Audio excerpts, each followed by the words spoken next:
Hello everyone, welcome to speak up. স্বাগত জানাচ্ছি আরও একটি নতুন ক্লাসে। আজকের ক্লাসে আমরা প্র্যাকটিস করছি article and this is class number 2। তাহলে শুরু করা যাক। Jamal is gap old farmer living in gap idle village of Khulna. Alright, Jamal is an হবে, এর কারণ হচ্ছে old farmer.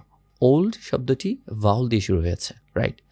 A e i o u যদি শব্দের শুরুতে থাকে আমরা অ্যান ব্যবহার করব, কারণ a e i o u হচ্ছে ভাওয়েল। ওকে, এখানে একটি প্রশ্ন রয়েছে, তা হচ্ছে যদি এরকম হতো জামাল ইজ ওল্ড, কেমন? এখানে তখন আর্টিকেল হতো না। এর কারণ হচ্ছে আর্টিকেল বসে নাউনের পূর্বে, রাইট? নাউন থাকতে হবে। সো এখানে নাউন আছে, রাইট? ওল্ড ফার্মার নাউনকে মডিফাই করছে ওল্ড অ্যাডজেক্টিভ, তাই আমরা এখানে দিয়েছি অ্যান। ঠিক আছে, নাউন যখন থাকবে না তখন আর্টিকেলও থাকবে না, এটা মনে রাখতে হবে আমাদের। ওকে, সো নেক্সট ওয়ান।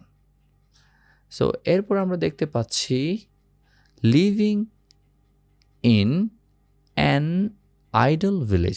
এর কারণ হচ্ছে আই ভাওয়েল, এই যে ভাওয়েল, আর এখানে আইডলের পরে কিন্তু নাউন আছে, আইডল ভিলেজ, রাইট? সো এখানে হবে in an idol village of Khulna. Alright, এরপর হচ্ছে he is an active man. এখানে ক্রস হবে, অ্যান কেন? ভাওয়েল আছে এ, ঠিক আছে, অ্যান হবে, আর এখানে নাউন দেখতে পাচ্ছি আমরা। সো এখানে কেন আর্টিকেল হয়নি? এর কারণ হচ্ছে অ্যাক্টিভ ম্যান, রাইট? এই শব্দ দুটো একসাথে, আর অ্যাক্টিভ হচ্ছে অ্যাডজেক্টিভ আর ম্যান হচ্ছে নাউন। নাউনের আগে অ্যাডজেক্টিভ, ঠিক আছে? মাঝখানে কোনোভাবে আর্টিকেল বসানো যাবে না। অ্যাক্টিভ ম্যান একসাথে, অ্যাক্টিভ ম্যান। আমরা কিন্তু অলরেডি আর্টিকেল পেয়ে গেছি, তা হচ্ছে অ্যান।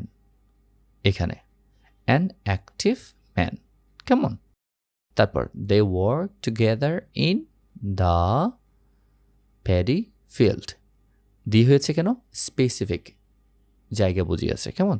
তারা একটি নির্দিষ্ট জায়গায় কাজ করে। কোথায় কাজ করে? Paddy field. সো এখানে হবে দি। ধন্যবাদ।